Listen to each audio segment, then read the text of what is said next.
I think the classics should be taught both the language, because it's so fantastically useful as a tool, and it sets you up in so many ways for the rest of almost all education. I genuinely believe that helps. I think it's vital to keep the literature read because it infuses so much of our civilization. And whenever I find I'm dealing with contemporary issues, there is always classical resonance. And that's because a lot of what we think and argue and feel was put beautifully or was initiated in a very specific classical period.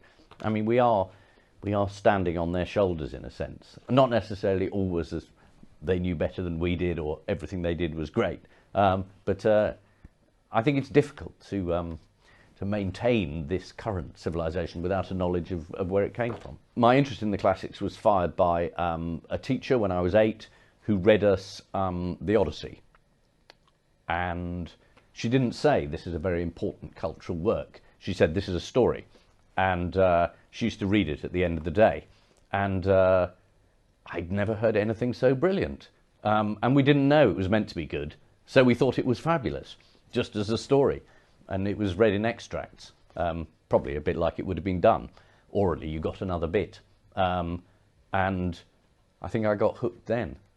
And then I learnt Latin and Greek at school, which I enjoyed hugely. It was taught absolutely by rote. I mean, all the things that are meant to be unacceptable and don't work. But it was a way in. And once you'd learnt it, there was the pleasure of discovering the texts. The accepted wisdom now is that teaching by rote is boring and unimaginative and puts people off, and I must be peculiar because it didn't. I liked learning by rote because it made it quicker, and then you could get on to the interesting bit, which was translating works and actually reading these texts in Latin or in Greek. And we had a very strict Latin teacher who just picked on someone and they had to get up and decline a word. The one I always hoped for was bellum, which was war, because I could remember that. And you just got up, I can still do it. It was balum, balum, balum, belie, below, below, blah, blah, blah, balorum, belice, belice. And if you made blah, blah, blah sound like blah, blah, blah, you were slightly undercutting the lesson, and you might get a laugh. So I was always keen for that.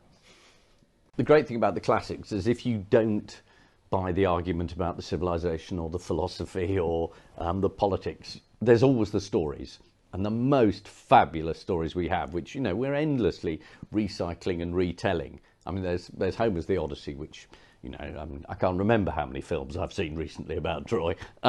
There's always that story there. And the other great one is Ovid.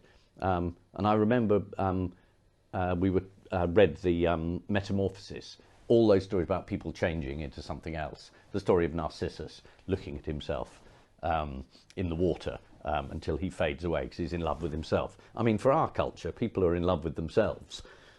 It's quite a good story.